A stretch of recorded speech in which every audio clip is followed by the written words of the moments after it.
So ಈಗ ಇದು ನಾಳೆಯ ಪರೀಕ್ಷೆಗೆ ನಿಮಗೆ ಹೆಚ್ಚು ಕಡಿಮೆ 1 ರಿಂದ 2 ಮಾರ್ಕ್ಸ್ ಎಷ್ಟು ವಿಚಾರ ಏನಿದು. ಈಗ ನಮ್ಮ ಪರೀಕ್ಷೆ ಇರ್ತಕ್ಕಂಥದ್ದು PDO, ಪಂಚಾಯತ್ ಡೆವಲಪ್ಮೆಂಟ್ ಆಫೀಸರ್. ಏನು ಈಗ ನಮ್ಮ ಪಂಚಾಯಿತಿ ಇದೆ, ಈ ಪಂಚಾಯಿತಿಯನ್ನು ಅಭಿವೃದ್ಧಿ ಮಾಡೋಕ್ಕೆ ಬೇಕಾದಂತಹ ಒಬ್ಬ ಅಧಿಕಾರಿಯನ್ನು ಪಂಚಾಯತ್ ರಾಜ್ ಅಧಿಕಾರಿ PDO ಹೆಸರು. ಈ PDO ಅನ್ನೋ ಪದ ಇತ್ತೀಚೆಗೆ ಬಂದಂಥ ಪದ. ಬಹುತೇಕ ಇದನ್ನ ಇಂಟ್ರೊಡ್ಯೂಸ್ ಮಾಡಿದವರು ಯಾರು ಅಂತೂ ಸಹ ಕೇಳ್ಬೋದು ನಿಮಗೆ. ಈ PDO ಅಧಿಕಾರಿ ಹುದ್ದೆಯನ್ನ ಸೃಷ್ಟಿ ಮಾಡಿದಂಥ ಸರ್ಕಾರ ಯಾವುದು, ಎಷ್ಟನೇ ಇಸ್ವಿನಲ್ಲಿ ಇದನ್ನ ಕರ್ನಾಟಕದಲ್ಲಿ ಜಾರಿಗೆ ತಂದರು, ಅಥವಾ ಇದನ್ನ ತಂದಂತಹ ಮಂತ್ರಿ ಯಾರು ಅಂತ ನಿಮಗೆ ಈ ಪ್ರಶ್ನೆ ನಮಗೆ ಉದ್ಭವ ಆಗುತ್ತೆ. ಏನಂತ, ಹಾಗಾದ್ರೆ ಈ PDOಗಿಂತ ಹಿಂದೆ ಏನು ವ್ಯವಸ್ಥೆ ಇತ್ತು? ಅದಕ್ಕಿಂತ ಹಿಂದೆ ಮಂಡಲ ಪಂಚಾಯಿತಿ ಅಂತ ಇತ್ತು. ಇದು ಈ ಮಂಡಲ ಅಂತಕ್ಕಂಥದ್ದು ಇವತ್ತಿನ ಪದ ಅಲ್ಲ, ನಾನು ಅದಕ್ಕೆ ನಿಮ್ಗೆ ಹೇಳಿದೆ. ಸೊ ಇದರ ಹಿನ್ನೆಲೆ ಬಂದಾಗ ತುಂಬಾ ಪುರಾತನವಾದಂಥದ್ದು ಮಂಡಲ. ನಮ್ಮ ಭಾರತೀಯ ರಾಜರುಗಳು ಆಳ್ವಿಕೆಯನ್ನು ಮಾಡಬೇಕಾದಾಗ ಮಂಡಲಗಳನ್ನಾಗಿ ಮಾಡಿಕೊಂಡು ಆಳ್ವಿಕೆಯನ್ನು ಮಾಡ್ತಿದ್ರು. ಏಕೆಂದರೆ ರಾಜ ಇಡೀ ರಾಜ್ಯವನ್ನ ನೋಡ್ಕೊಳ್ಳೋಕೆ ಸಾಧ್ಯತೆ ಇರಲಿಲ್ಲ. ಆ ಕಾರಣದಿಂದ ಅವನೇನು ಮಾಡ್ತಿದ್ದ ಅಂದರೆ ಈ ರಾಜ್ಯವನ್ನ ಪರಗಣಗಳನ್ನಾಗಿ ಮಾಡ್ಕೊತಿದ್ದ. ಈ ಕೇಳ್ತಾರೆ, ಪರಗಣಗಳನ್ನಾಗಿ ಮಾಡಿಕೊಂಡು ಆಳ್ವಿಕೆ ಮಾಡಿದಂಥ ರಾಜಮನೆತನ ಯಾವುದು ಅಂತ ಕೇಳೋದು. ಅದು ನಿಮ್ಮ KS ಅಲ್ಲಿ FA ಅಲ್ಲಿ ಬರ್ತಕ್ಕಂಥದ್ದು. ಈ ಇಡೀ ರಾಜ್ಯವನ್ನ ಹಿಂದೆ ನಮ್ಮ ಮಹಾರಾಜರುಗಳು ಪರಗಣಗಳನ್ನಾಗಿ ಮಾಡ್ಕೊತಿದ್ರು. ಈ ಪರಗಣಗಳನ್ನು ಸಹ ನೋಡಿಕೊಳ್ಳೋಕೆ ಸಾಧ್ಯ ಇರ್ತಕ್ಕಂಥ ಪರಗಣಾಧಿಕಾರಿ ಏನು ಮಾಡ್ತಿದ್ದ ಅಂದರೆ ಮಂಡಲಗಳನ್ನಾಗಿ ಮಾಡ್ಕೋತಿದ್ದ. ಒಂದೊಂದು ಮಂಡಲಗಳನ್ನಾಗಿ ಮಾಡ್ಕೊ.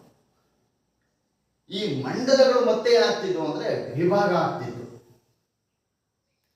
ಅಲ್ಲಿ ಒಬ್ಬೊಬ್ಬ ಅಧಿಕಾರಿ ಕೆಲಸವನ್ನ ಮಾಡ್ತಾ ಇದ್ದ. ಹೀಗೆ ಇತ್ತು.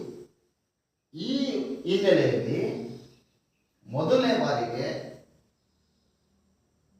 BJP ಸರ್ಕಾರ ಕರ್ನಾಟಕದಲ್ಲಿ ಪಂಚಾಯತ್ ರಾಜ್ಯ ವ್ಯವಸ್ಥೆಯ ಬಗ್ಗೆ, ಈ ಪಂಚಾಯತ್ ರಾಜ್ಯ ವ್ಯವಸ್ಥೆಯನ್ನು ಮೊದಲನೇ ಬಾರಿಗೆ ಇಂಟ್ರೊಡ್ಯೂಸ್ ಮಾಡಿದಂಥವ್ರು ಯಾರು ಅಂದರೆ ನಮ್ಮ ಭಾರತದ ಕರ್ನಾಟಕದಲ್ಲಿ ಅಬ್ದುಲ್ ನಜೀರ್ ಸಾಬ್ ಅಂತಕ್ಕಂಥ ಒಬ್ಬ ವ್ಯಕ್ತಿ. ಅಬ್ದುಲ್ ನಜೀರ್ ಸಾಬ್ ಇವರು ಪಂಚಾಯತ್ ರಾಜ್ಯ ಸಚಿವರಾಗಿದ್ದರು. ಅಬ್ದುಲ್ ನಜೀರ್ ಸಾಬ್ ಅಂತಕ್ಕಂಥವ್ರು. ಇವರು ರಾಮಕೃಷ್ಣ ಹೆಗಡೆ ಮುಖ್ಯಮಂತ್ರಿ ಆದಂತಹ ಸಮಯದಲ್ಲಿ, ಹೆಗ್ಗಡೆಯವರ ಕಾಲದಲ್ಲಿ ಪಂಚಾಯತ್ ರಾಜ್ಯ ವ್ಯವಸ್ಥೆಯ ಬಗ್ಗೆ ಅಧ್ಯಯನ ಮಾಡಿ ತುಂಬ ತಿಳ್ಕೊಂಡು ಇಂಥ ಒಂದು ವ್ಯವಸ್ಥೆಯನ್ನು ನಾವು ತರಬೇಕು, ಈ ಮುಖೇನ ಪ್ರತಿ ಹಳ್ಳಿಗಳ ಉದ್ಧಾರ ಆಗಬೇಕು, ಆಡಳಿತದ ಕೇಂದ್ರ ಮಟ್ಟದಲ್ಲಿ ಮಾಡ್ತಕ್ಕಂಥ ಯೋಜನೆಗಳು ಸ್ಪಷ್ಟವಾಗಿ ಅನುಷ್ಠಾನ ಆಗಬೇಕು. ಈ ಪದ ಬಹಳ ಮುಖ್ಯ. ಯಾವುದು? ಅನುಷ್ಠಾನ. ಈ ಅನುಷ್ಠಾನ ಅಂತಕ್ಕಂಥದ್ದನ್ನ ನಾವು ಸರಿಯಾದ ರೀತಿಯಲ್ಲಿ ತಿಳ್ಕೊಳ್ಳೋದೇ ಇಲ್ಲ. ಏನು ಅನುಷ್ಠಾನ ಅಂದರೆ ಸರ್ಕಾರ ಏನೆಲ್ಲ ವ್ಯವಸ್ಥೆಯನ್ನು ಅಥವಾ ಯಾವ ಯೋಜನೆಗಳನ್ನು ಮಾಡುತ್ತೆ ಆ ಪ್ರತಿ ಯೋಜನೆಗಳನ್ನು ಸಹ ಏನು ಮಾಡಬೇಕು ಅದು ಅಂದರೆ ಕಾರ್ಯರೂಪಕ್ಕೆ ತರಬೇಕು. ಇದನ್ನು ನಾವು ಅನುಷ್ಠಾನ ಅಂತ ಕರೆಯೋದು. ಹಾಗಾಗಿ ಈ ಅನುಷ್ಠಾನಗೊಳಿಸಬೇಕಾದ್ರೆ ಪಂಚಾಯತ್ ವ್ಯವಸ್ಥೆ ಮುಖ್ಯ. ಅದು ತಳಮಟ್ಟದಲ್ಲಿ ಅನುಷ್ಠಾನ ಆಗಬೇಕು ಅಂತೇಳಿ ಅವರು ಇಂಥ ಒಂದು ಯೋಜನೆಯನ್ನು ಕೈಗೊಳ್ತಾರೆ. ಆಗಲೇ ನಮಗೆ ಕರ್ನಾಟಕದಲ್ಲಿ ಪಂಚಾಯತ್ ವ್ಯವಸ್ಥೆ ಬದಲಾವಣೆ ಆಗುತ್ತೆ. ಸೊ ಮೂಲ ಸ್ವರೂಪ ಅಬ್ದುಲ್ ನಜೀರ್ ಸಾಬ್ ಇವರ ಒಂದು ಕಾಲದಲ್ಲಿ ಕರ್ನಾಟಕದಲ್ಲಿ ಮಾತ್ರ ಇರೋದು. ಅದಕ್ಕೆ ಬೇರೆ ಬೇರೆ ಅಧಿಕಾರಿಗಳು. ಈಗ ಉದಾಹರಣೆಗೆ ನಮ್ಮ ಎಜುಕೇಶನ್ ಡಿಪಾರ್ಟ್ಮೆಂಟ್ ಅಲ್ಲಿ ನಾವು ಇಲ್ಲಿ BO ಅಂತ ಕರಿತೀವಿ. BEO ಅಂದ್ರೆ ಬ್ಲ್ಯಾಕ್ ಎಜುಕೇಶನ್ ಆಫೀಸರ್ ಅಂತ. ಒಂದು ಕ್ಷೇತ್ರ ಅಂದ್ರೆ ಇಡೀ ತಾಲೂಕನ್ನು ಒಂದು ಕ್ಷೇತ್ರವನ್ನಾಗಿ ಮಾಡ್ಕೊಂಡಿದ್ದೇವೆ ಶಿಕ್ಷಣ ವ್ಯವಸ್ಥೆಯಲ್ಲಿ. ಆದರೆ ತಮಿಳುನಾಡಲ್ಲಿ ಹಂಗಲ್ಲ. ತಮಿಳುನಾಡಿನಲ್ಲಿ ಎಜುಕೇಶನ್ ಆಫೀಸರ್ ಅಂತ ಕರೆಯೋದು, ಶಿಕ್ಷಣಾಧಿಕಾರಿ ಅಂತ ಕರೆಯೋದು. ನಮ್ಮಲ್ಲಿ ಕ್ಷೇತ್ರ ಶಿಕ್ಷಣಾಧಿಕಾರಿ ಅಂತ ಕರೆಯೋದು. ಹೀಗೆ ಈ ರಾಜ್ಯ ಮಟ್ಟದಲ್ಲಿ ಅಧಿಕಾರಿಗಳ ಭಿನ್ನತೆ ಇರುತ್ತೆ, ಅಧಿಕಾರಿಗಳ ಅಧಿಕಾರ ಮತ್ತು ಅವರ ಪದನಾಮಗಳು ಭಿನ್ನತೆ ಇರುತ್ತೆ. ಆದರೆ ರಾಷ್ಟ್ರ ಮಟ್ಟದಲ್ಲಿ ಹಾಗಲ್ಲ. ರಾಷ್ಟ್ರ ಮಟ್ಟದಲ್ಲಿ IAS ಅಂದ್ರೆ ಅಲ್ಲಿ IAS ಅಲ್ಲಿ ಅವರ ಪದನಾಮದಲ್ಲಿ ಬರ್ತಕ್ಕಂಥದ್ದು DC ಅಲ್ಲಿ ಡೆಪ್ಯೂಟಿ ಕಮಿಷನರ್ ಇದೇ ಇರುತ್ತೆ, ಅದು ಡಿಸ್ಟ್ರಿಕ್ಟ್ ಕಮಿಷನರ್ ಇದೇ ಇರುತ್ತೆ, AC ಅಸಿಸ್ಟೆಂಟ್ ಕಮಿಷನರ್ ಇದೇ ಇರುತ್ತೆ, ಪ್ರಿನ್ಸಿಪಲ್ ಸೆಕ್ರೆಟರಿ ಇದೇ ಇರುತ್ತೆ. ಪ್ರಿನ್ಸಿಪಲ್ ಸೆಕ್ರೆಟರಿ ಪ್ರಧಾನ ಕಾರ್ಯದರ್ಶಿಗಳು ಅಂದ್ರೆ ಇಡೀ ವ್ಯವಸ್ಥೆಯಿಂದ ಆ ಒಂದು ಖಾತೆ ಏನಿದೆ ಆ ಖಾತೆಯ ಮಿನಿಸ್ಟರ್ಗೂ ಎಲ್ಲ ಇಲಾಖೆಗಳಿಗೂ ಲಿಂಕ್ ಕೊಡ್ತಕ್ಕಂಥ ಮೊದಲನೇ ವ್ಯಕ್ತಿಯಾಗಿ ಕಾಣಿಸ್ಕೊಳ್ತಾರೆ. ಯಾರು? ಪ್ರಿನ್ಸಿಪಲ್ ಸೆಕ್ರೆಟರಿಗಳು. ಇವರನ್ನ ನಾವು ಪ್ರಧಾನ ಕಾರ್ಯದರ್ಶಿಗಳು ಅಂತ ಕರೀತೀವಿ. ಸೊ ಹೀಗೆ ನಮಗೆ ಈ ಪದ ಅಲ್ಲಿಂದ ಬರುತ್ತೆ. ಆ ನಂತರ ಈ ಪಂಚಾಯಿತಿ ಒಳಗೆ ಬಹಳಷ್ಟು ಬದಲಾವಣೆಯನ್ನು ಮಾಡಬೇಕು ಅಂತೇಳಿ ತಳಮಟ್ಟದಲ್ಲಿರ್ತಕ್ಕಂಥ ಅಧಿಕಾರಿಗೆ ಅಧಿಕಾರವನ್ನ ಕೊಟ್ಟದ್ದೇ ಆದರೆ ಅನುಷ್ಠಾನ ತ್ವರಿತಗೊಳ್ಳುತ್ತದೆ ಅಂತ ಅಧ್ಯಯನ ಮಾಡಿ ಬಿಜೆಪಿ ಸರ್ಕಾರ ಬಂದಂಥ ಸಮಯದಲ್ಲಿ ಶೋಭಾ ಕಾರಂದ್ಲಾಜೆ ಅವರ ಒಂದು ಮಂತ್ರಿಯಾದಂತಹ ಸಮಯದಲ್ಲಿ ಈ PDO ಅಂತಕ್ಕಂಥ ಒಂದು ಪದನಾಮದ ಮೂಲಕ ಈ ಒಂದು ಹುದ್ದೆಯನ್ನು ಸೃಷ್ಟಿ ಮಾಡ್ತಾರೆ. ಅಲ್ಲಿಂದ ಮೊಟ್ಟ ಮೊದಲನೇ ಬಾರಿಗೆ ಅವರು 2500 ಹುದ್ದೆಗಳನ್ನು ಸೃಷ್ಟಿ ಮಾಡ್ತಾರೆ. 2500 ಹುದ್ದೆಗಳನ್ನು ಸೃಷ್ಟಿ ಮಾಡ್ತಾರೆ. ಈ 2500 ಹುದ್ದೆಗಳು PDO ಆಗಿ ಸೃಷ್ಟಿಯಾಗುತ್ತೆ. ಇದನ್ನ ಅವರೇನ್ ಮಾಡ್ತಾರೆ? ನೇರ ನೇಮಕಾತಿಯ ಮೂಲಕ ತಗೋತಾರೆ. ನೇರ ನೇಮಕಾತಿ. ಯಾರು ಪದವಿಯನ್ನ ಪಡೆದಿದ್ದಾರೆ ಆ ಪದವಿಯನ್ನ ಪಡೆದಂಥವರು ಅರ್ಜಿಯನ್ನ ಕರ್ನಾಟಕ ಸರ್ಕಾರಕ್ಕೆ ಪಂಚಾಯತ್ ರಾಜ್ಯ ಇಲಾಖೆಗೆ ಅರ್ಜಿಯನ್ನು ಹಾಕಿ ಆನಂತರ ಪರೀಕ್ಷೆಯನ್ನು ನಡೆಸಿ, ಸ್ಪರ್ಧಾತ್ಮಕ ಪರೀಕ್ಷೆಯನ್ನು ನಡೆಸಿ ವಿತೌಟ್ ಇಂಟರ್ವ್ಯೂ, ನೇರ ನೇಮಕಾತಿ ಅಂದರೆ ಇಂಟರ್ವ್ಯೂ ಇಲ್ದೇನೆ, ಸಂದರ್ಶನ ಇಲ್ದೇನೆ ಅವರು ನೇರವಾಗಿ ಅಂಕಗಳ ಆಧಾರದ ಮೇಲೆ, ಇದನ್ನು ನಾವು ಅಂಕಗಳ ಜ್ಯೇಷ್ಠತೆ ಆಧಾರ, ಬಹಳ ಅಂಕಗಳನ್ನು ಯಾರು ಮೆರಿಟ್ ಆಧಾರದ ಮೇಲೆ ಆಯ್ಕೆಯನ್ನು ಮಾಡ್ತಾರೆ. ಅವರೇ ಈಗ ಹೆಚ್ಚು ಪಾಲು 2500 PDOಗಳು ಇವತ್ತು ಯಾವ ಒಂದು ಹುದ್ದೆ ಬಂದಿದ್ದಾರೆ ಅಂದರೆ ಬಹುತೇಕ ತಾಲೂಕು ಮಟ್ಟದಲ್ಲಿ ತಾಲೂಕು ಕಾರ್ಯನಿರ್ವಹಣಾಧಿಕಾರಿಯಾಗಿ, ಕೆಲವರು ಏನು ಪಾಲಿಸಿ ಮ್ಯಾಟರ್ ಅಂತ ಏನು ಕರಿತೀವಿ, ಈ ಒಂದು ರಿಸರ್ವೇಷನ್ ಏನು ವಿಚಾರಗಳಿವೆ ಇವೆಲ್ಲ ಪಾಲಿಸಿ ಮ್ಯಾಟರ್ಗಳು. ಈ ಪಾಲಿಸಿ ಮ್ಯಾಟರ್ಗಳ ಮೇಲೆ ಅದಕ್ಕಿಂತ ಹೆಚ್ಚಿನ ಹುದ್ದೆ ಜೆಡ್ಪಿನಲ್ಲಿ ಡೆಪ್ಯೂಟಿ ಸೆಕ್ರೆಟರಿಗಳಾಗಿ ಕಾರ್ಯನಿರ್ವಹಿಸ್ತಕ್ಕಂಥದ್ದನ್ನು ನಾವು ಇವತ್ತು ಕಾಣ್ತಾ ಇದ್ದೇವೆ. ಈಗ ಇನ್ನೂ ಸಹ ಅದರ ವ್ಯಾಪ್ತಿಯನ್ನು ಬದಲಾಯಿಸಿದ್ದಾರೆ. ಇದು 2005-6ರಲ್ಲಿ ಬರುತ್ತೆ. 2005-6ರಲ್ಲಿ ಇದನ್ನ ವ್ಯವಸ್ಥೆ ಮಾಡ್ತಾರೆ. ಸೊ ಈಗ ಹಾಗಾದ್ರೆ ಈ ಪಂಚಾಯತ್ ರಾಜ್ಯ ಅಂತಕ್ಕಂಥ ಪದದ ವಿಚಾರವನ್ನು ನೋಡಿದ್ರೆ ಹೆಸರೇ ಹೇಳ್ತಾ ಇದೆ, ಪಂಚಾಯಿತಿ ಅಂತ. ಈ ಮನೆಯಲ್ಲಿ ಪ್ರತಿದಿನ ಬಳಸ್ತೇವೆ, ಯಾರು ಮಕ್ಕಳು ಏನಾದ್ರು ಆಟ ಆಡ್ತಾ ಇದ್ರೆ ಬಳಸ್ತೇವೆ. ಏನಿಂದು ಪಂಚಾಯಿತಿ? ಒಂದು 4 ಜನ ಸೇರ್ಕೊಂಡು ಒಂದ್ ಕಡೆ ಮಾತಾಡ್ತಿದ್ರೆ ಹೇಳ್ತೇವೆ ಇದೇನು ಪಂಚಾಯಿತಿ ಅಂತ ಹೇಳ್ತೇವೆ. ಮತ್ತೆ ನಿಮ್ಮ ಪಂಚಾಯಿತಿ ಇನ್ನೂ ಮುಗ್ದಿಲ್ವಾ ಅಂತ ಬಳಸ್ತೇವೆ. ಅಂದ್ರೆ ಈ ಪಂಚಾಯಿತಿ ಎನ್ನುವಂತ ಪದ ನಮ್ಮ ಸಂಸ್ಕೃತಿಯ ಒಳಗಡೆ, ಸಂಸ್ಕೃತಿ ಅಂದ್ರೆ ನಮ್ಮ ದಿನನಿತ್ಯದ ಕರ್ಮಗಳಲ್ಲಿ ಬರ್ತಕ್ಕಂಥದ್ದು. ನಾವು ಪ್ರತಿನಿತ್ಯ ಏನನ್ನ ಮಾಡ್ತೇವೆ, ದಿನನಿತ್ಯ ಏನನ್ನ ಅನುಭವಿಸ್ತೇವೆ, ಈ ಪ್ರತಿನಿತ್ಯದ ಕರ್ಮದಲ್ಲಿ ಬರ್ತಕ್ಕಂಥ ಸಂಸ್ಕೃತಿಯ ಒಳಗೆ, ನಮ್ಮ ಪರಂಪರೆ ಒಳಗೆ ಅರ್ಥಗರ್ಭಿತ ಆಗ್ಬಿಟ್ಟಿದೆ, ಅದು ಅಡಕವಾಗ್ಬಿಟ್ಟಿದೆ. ಯಾವುದು? ಪಂಚಾಯಿತಿ ಅನ್ನೋದು. ಆ ಪದ ಸಹ ಅರ್ಥ ಏನು? ಈ ಪಂಚಾಯಿತಿ ಅಂದ್ರೆ ನಾನು ಈಗಾಗಲೇ ಹೇಳ್ದಂಗೆ ಪ್ರತಿಯೊಂದು ವಿಚಾರದಲ್ಲೂ ಆ ಪದ ಕಾಣ್ತೇವೆ. ಯಾರು 4 ಜನ ಗುಂಪಲ್ಲಿದ್ರೆ ಏನೋ ಪಂಚಾಯಿತಿ ಮಾಡ್ತಾ ಇದ್ದಾರೆ ಅವರು. ಮತ್ತೆ ಈ ಮಕ್ಕಳು ಏನಾದ್ರು ಆಟ ಮಾಡ್ತಾ ಇದ್ರೆ ನಿಂದೇನು ಪಂಚಾಯಿತಿ. ಆಮೇಲೆ ಸ್ವಲ್ಪ 4 ಜನ ಸೇರಿ ಮಾತಾಡುವಾಗ ನಾವು ಕರೆದ ತಕ್ಷಣ ಅವ್ರೇನಾದ್ರು ಬರದೇ ಇದ್ರೆ ನಿಮ್ಮ ಪಂಚಾಯಿತಿ ಇನ್ನೂ ಮುಗ್ದಿಲ್ವಾ ಅಂದ್ರೆ ಏನದ ಅರ್ಥ? ಪಂಚಾಯಿತಿ ಅಂದ್ರೆ ಒಂದು ನಿರ್ಣಯ ಅಂತ ಅಷ್ಟೇ. ಪಂಚಾಯತ್ ಅಂದ್ರೆ ಒಂದು ನಿರ್ಣಯ, ಒಂದು ನಿರ್ಣಯ.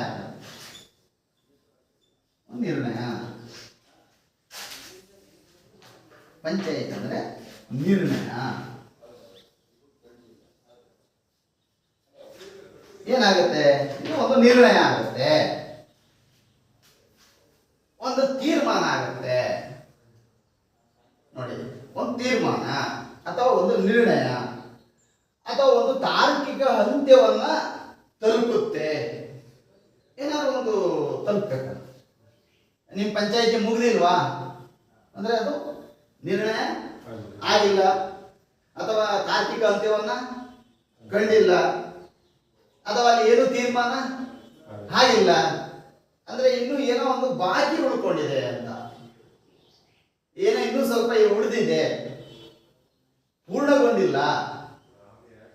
ಈ ಪಂಚಾಯಿತಿ ಅಂತಕ್ಕಂಥದ್ದು ಈ ಒಂದು ಅರ್ಥವನ್ನ ಬಹಳಷ್ಟು ವಿಶ್ಲೇಷಣೆ ಮಾಡುವಂತಹ ಸಮಯದಲ್ಲಿ ಬೇರೆ ಬೇರೆ ಸ್ವರೂಪವನ್ನು ಪಡ್ಕೊಳ್ತಾ ಹೋಗ್ತದೆ. ಇದು ಸಾಮಾನ್ಯ ಪದ ಅಲ್ಲ, ಈ ಪಂಚಾಯಿತಿ ಅಂತಕ್ಕಂಥದ್ದು ಸಾಮಾನ್ಯ ಪದ ಅಲ್ಲ. ಹಾಗಾಗಿ ಅದಕ್ಕೆ ಈ ಕಾರಣದಿಂದಲೇ ನಮಗೆ ಶತಶತಮಾನದಿಂದಲೂ ಸಹ ಈ ಪದಕ್ಕೆ ತನ್ನದೇ ಆದಂತಹ ಒಂದು ವಿಶಿಷ್ಟವಾದಂತಹ ವ್ಯಾಪ್ತಿಯನ್ನು ಒಳಗೊಳ್ತಾ ಹೋಗ್ತದೆ.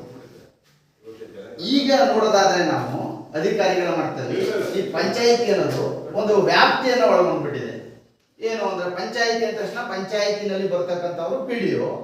ಆ PDO ಕೆಲಸ ಏನು ಅನ್ನೋದು ಒಂದಿಷ್ಟು ವ್ಯಾಪ್ತಿಯನ್ನು ಹಾಕಿದ್ದೇವೆ, ಒಂದು ಎಲ್ಲೆಯನ್ನ ಹಾಕಿದ್ದೇವೆ. ಆ ಎಲ್ಲೆ ಒಳಗಡೆ ಏನು ಕೆಲಸ ಮಾಡ್ತಾರೆ ಅವರನ್ನು ನಾವು ಪಂಚಾಯಿತಿ ಅಧಿಕಾರಿಗಳು.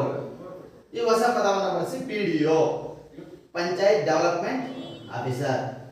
ಅದಕ್ಕೆ ಏನು ಮಾಡಿದ್ದಾರೆ, ಆ ಪಂಚಾಯತ್ ಡೆವಲಪ್ಮೆಂಟ್ ಆಫೀಸರ್ಗಳ ಕಾರ್ಯಗಳೇನು ಇಷ್ಟೆಲ್ಲ ಕೊಟ್ಟು ಏನೇನು ಕಾರ್ಯ ಅದು ನಿಮಗೆ ಬರುತ್ತೆ ಮುಂದೆ.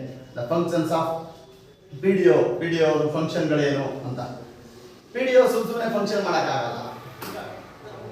ಅವ್ರ ಕಾರ್ಯಗಳನ್ನು ಮಾಡಬೇಕಾದ್ರೆ, ಫಂಕ್ಷನ್ ಮಾಡಬೇಕಾದ್ರೆ ಏನು ಬೇಕು ಅವ್ರಿಗೆ?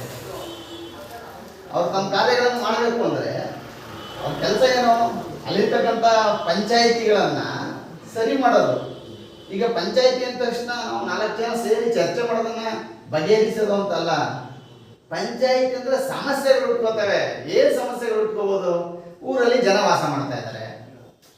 ಜನ ವಾಸ ಮಾಡುವಂತಹ ಸಮಯದಲ್ಲಿ ಅವರಿಗೆ ಬದುಕಿಗೆ ಬೇಕಾದಂತಹ ಮೂಲಭೂತ ಸೌಕರ್ಯಗಳು ಬೇಕು. ಮೂಲಭೂತ ಸೌಕರ್ಯಗಳು ಯಾವ್ಯಾವ ಇರುತ್ತೆ ನಮಗೆ? ನೀರಿನ ಸಮಸ್ಯೆ ಇರ್ಬೋದು, ನೀರಿನ ವ್ಯವಸ್ಥೆ ಸಮಸ್ಯೆ ಆಮೇಲೆ ಬರುತ್ತೆ. ಮೂಲಭೂತ ಸೌಕರ್ಯಗಳಲ್ಲಿ ನೀರಿನ ವ್ಯವಸ್ಥೆ ಇಲ್ಲದಿದ್ದಾಗ ನೀರಿನ ಸಮಸ್ಯೆ. ನಾವು ಮೊದಲೇ ಹೇಳ್ಬಾರ್ದು ಸಮಸ್ಯೆನ. ವ್ಯವಸ್ಥೆ ಕೊಡಬೇಕು, ಮೂಲಭೂತ ಸೌಕರ್ಯಗಳು, ಬೇಸಿಕ್ ನೀಡ್ಸ್. ಏನು ಆ ಬೇಸಿಕ್ ನೀಡ್ಸ್ ಅಲ್ಲಿ ಮೊದಲನೇದು ಯಾವುದು? ಈ ನೀರಿನ ವ್ಯವಸ್ಥೆ. ನೀರಿನ ವ್ಯವಸ್ಥೆ ಸರಿ ಇಲ್ಲ ಅಂದ್ರೆ ಒಂದು ಸಮಸ್ಯೆ ಇದೆ ಅಂತ ಅಲ್ಲಿ. ಮತ್ತೆ ನಿಮಗೆ ಮನೆ ಹೇಳಿದೆ, ಸಮಸ್ಯೆ ಅಂದ್ರೆ ಮೊದಲು ಮೀನಿಂಗ್ ಗೊತ್ತಾಗಬೇಕು ನಮಗೆ. ಎಷ್ಟೋ ಜನ ಅಧಿಕಾರಿಗಳಿಗೆ, ಎಷ್ಟೋ ಜನ ಪಂಚಾಯತಿನಲ್ಲಿ ಕೆಲಸ ಮಾಡ್ತಕ್ಕಂಥ ಸದಸ್ಯರಿಗೆ ಇವುಗಳಿಗೆ ಸರಿಯಾದಂತಹ ತರಬೇತಿ ಮತ್ತೆ ಸರಿಯಾದಂತಹ ಜ್ಞಾನ ತಿಳುವಳಿಕೆ ಇಲ್ಲದ ಕಾರಣ ಇವತ್ತು ಇವೆಲ್ಲ ನಮಗೆ ವ್ಯವಸ್ಥೆ ಒಳಗಡೆ ಸಕ್ಸಸ್ ಆಯ್ತಾ ಇಲ್ಲ, ಯಶಸ್ವಿ ಆಗ್ತಾ ಇಲ್ಲ. ಸಮಸ್ಯೆ ಅಂದ್ರೆ ಏನು? ಬಹಳ ಸಾರಿ ಬಳಸ್ತೀವಿ ಜೀವನದಲ್ಲಿ. ಭಾರಿ ಸಮಸ್ಯೆ ನಮಗೆ. ನನಗೆ ನನ್ನ ಜೀವನದ ಸಮಸ್ಯೆ ಯಾರಿಗೂ ಬೇಡ. ಏನು ಹಾಗಂದ್ರೆ ಸಮಸ್ಯೆ ಅಂದ್ರೆ ಏನು? ಸಮಸ್ಯೆ ಅಂದ್ರೆ ಪ್ರಾಬ್ಲಮ್. ಯಾವ್ದು ಇಂಗ್ಲಿಷಲ್ಲಿ ಪ್ರಾಬ್ಲಮ್ ಅಂತ ಹೇಳ್ತೇವೆ. ಸಮಸ್ಯೆ ಅಂದ್ರೆ ವ್ಯಾಖ್ಯಾನ ಏನು, ಮೀನಿಂಗ್ ಏನು, ಅದ್ರ ಪರಿಕಲ್ಪನೆ ಬರ್ಬೇಕಲ್ಲ, ಕಾನ್ಸೆಪ್ಟ್. ನಮ್ಗೆ ಯಾವುದೋ ಒಂದು ಈಗ ಬೈಕ್ ಅಂತ ಹೇಳ್ತೇವೆ. ಬೈಕ್ ಅಂದ ತಕ್ಷಣ ನಮ್ಮ ಮೈಂಡ್ ಅಲ್ಲಿ ಒಂದು ಅದರ ಚಿತ್ರಣ ಮೂಡುತ್ತೆ. ಯಾವುದೋ ಒಂದು ಬೈಕ್, ಯಾವುದೋ ಕಂಪನಿ ಬೈಕ್, ಅದರ ಚಿತ್ರಗಳು, ಅದರ ಇಂಜಿನು, ಹ್ಯಾಂಡ್ಲು, ಬ್ರೇಕು, ಕ್ಲಚ್ ಅದೆಲ್ಲ ಬರುತ್ತೆ. ಹಾಗಾದ್ರೆ ಸಮಸ್ಯೆ ಅಂದ್ರೆ ಏನು? What is the problem? ನಾವು ಹಂಗೆ ಕೇಳ್ತೇವೆ, ವಾಟ್ ಇಸ್ ದ ಪ್ರಾಬ್ಲಮ್, ನಿನ್ ಪ್ರಾಬ್ಲಮ್ ಏನು ಅಂತ ಕೇಳ್ತೇವೆ. What is the meaning of problem? ಇಲ್ಲ. Define the problem? ಇಲ್ಲ. ಇದು ಪ್ರಾಬ್ಲಮ್ ಅಂದ್ರೆ ಏನು ಅಂದ್ರೆ ನಮಗೆ ಏನೋ ಒಂದು ನಮಗೆ ನಮ್ಮ ಮನುಷ್ಯನ ಮನಸ್ಸಿನ ಸ್ಥಿತಿ ಏನಾಗಿರುತ್ತೆ? ಯಾವಾಗಲೂ ಮಾನವನ ಮನಸ್ಸಿನ ಸ್ಥಿತಿ ಏನಾಗಿರುತ್ತೆ ಅಂದ್ರೆ ಸಮತೋಲನವಾಗಿರ್ಬೇಕು, ಮತ್ತೆ ಅದಕ್ಕೆ ಬೇಕಾದ್ದು ಸಿಗಬೇಕು. ಒಂದು ವೇಳೆ ಅದಕ್ಕೆ ಬೇಕಾದ್ದು ಸಿಗದೇ ಇದ್ದಾಗ ಏನಾಗುತ್ತೆ? ಸಮಸ್ಯೆ ಅಲ್ಲ. ಈಗ ನನ್ನ ಮನಸ್ಸಿಗೆ ಈಗ ಸಮಯ 8 ಗಂಟೆ ಆಗಿದೆ, ನಾನು ಮನೆಗೆ 9:30 ಹೋದ ತಕ್ಷಣ ನನಗೆ ಇಲ್ಲಿಂದ ನನ್ನ ಮನಸ್ಸು ಹೇಳ್ತಾ ಇರುತ್ತೆ, ನೀವು ಹೋದ ತಕ್ಷಣ ಮನೆಯಲ್ಲಿ ನಿಮಗೆ ಮಸಾಲೆ ದೋಸೆ ಇದ್ರೆ ತುಂಬಾ ಚೆನ್ನಾಗಿ ತಿನ್ಬೋದು ಅಂತ ನನಗೆ ಮನಸ್ಸು ಹೇಳ್ತಾ ಇದೆ. ನಾನು ಮನೆಗೆ ಹೋಗ್ತೀನಿ, ಮನೆಯಲ್ಲಿ ಮಸಾಲೆ ದೋಸೆ ಸಿಗೋದಿಲ್ಲ. ಆಗ ನನ್ನ ಮನಸ್ಸಿಗೆ ಏನಾಗುತ್ತೆ, ಆಗ ನನ್ನ ಮನಸ್ಸು ಈಗ ಸಮಾಧಾನ ಪಾಠ ಮಾಡ್ತಾ ಇತ್ತು. ಈ ಸಮಾಧಾನದಿಂದ ಅಸಮಾಧಾನದ ಕಡೆಗೆ ಹೋಗುತ್ತೆ. ಯಾವಾಗ ಸಮಾಧಾನದಿಂದ ಅಸಮಾಧಾನದ ಕಡೆಗೆ ಹೋಗುತ್ತೆ, ಆವಾಗ ಮನಸ್ಸಿನಲ್ಲಿ ಏರಿಳಿತ ಉಂಟಾಗುತ್ತೆ, ಅಸಮತೋಲನ ಉಂಟಾಗುತ್ತೆ. ಹಾಗಾಗಿ ಸಮಸ್ಯೆ ಅಂದ್ರೆ ಅಸಮಾಧಾನದ ಸ್ಥಿತಿಯನ್ನ ನಾವು ಸಮಸ್ಯೆ ಅಂತ ಕರೆಯೋದು. ಯಾರೋ ಒಬ್ಬ ಮನೆ ಕಟ್ಟಬೇಕಾಗಿರುತ್ತೆ, ಕಟ್ಟಕ್ಕಾಗಲ್ಲ. ಏನಾಯ್ತು ಅವನಿಗೆ? ಅಸಮಾಧಾನ ಆಯ್ತು. ಯಾರೋ ಒಂದು ಹುಡುಗ ಸಖತ್ತಾಗಿ ಓದ್ತಾ ಇದ್ದಾನೆ, ಕೆಲಸ ಸಿಕ್ಕಿಲ್ಲ, ಏನಾಯ್ತು? ಅಸಮಾಧಾನ ಆಯ್ತು. ನೋಡಿ ಹೇಗಿದೆ, ಯಾವ್ದೋ ಒಂದು ಹುಡುಗ ಮದುವೆ ಆಗ್ಬೇಕು, ಓಡಾಡ್ತಾ ಇದ್ದಾನೆ ಹುಡುಗಿ ನೋಡಕ್ಕೆ, ಹುಡುಗಿ ಸಿಗ್ತಾ ಇಲ್ಲ, ಏನಾಯ್ತು? ಆ ಅಸಮಾಧಾನದ ಸ್ಥಿತಿಯನ್ನೇ ಸಮಸ್ಯೆ ಅಂತ ಕರೆಯೋದು. ಅಂದ್ರೆ ಅವನಿಗೆ ಮದುವೆಯ ಸಮಸ್ಯೆ ಉಟ್ಕೋತು, ಮನೆ ಕಟ್ಟ ಸಮಸ್ಯೆ ಉಟ್ಕೋತು. ಈಗ ಯಾವ್ದೋ ಒಂದು ಹುಡುಗ ಕಾರ್ ತಗೋಬೇಕು, ಓಡಾಡ್ತಾ ಇದ್ದಾನೆ, ಬೈಕಲ್ಲಿ ಓಡಾಡ್ತಾ ಇದ್ದ, ಕಾರ್ ತಗೋಬೇಕು, ಅವನಿಗೆ ಹಣ ಸಿಗ್ತಾ ಇಲ್ಲ. ಈಗ ಕಾರನ್ನು ನೋಡಿ ಅವನಿಗೆ ಯಾವ್ದಾವ್ದೋ ಕಾರು, ಎಲ್ಲೆಲ್ಲೋ ಹೋಗೋ ಕಾರು. ನೋಡಿ ಎಂತ ವಿಚಿತ್ರವಾದಂತ ಮನಸ್ಸಿನ ಸ್ಥಿತಿ ಹೇಗಾಗುತ್ತೆ ಅಂತ.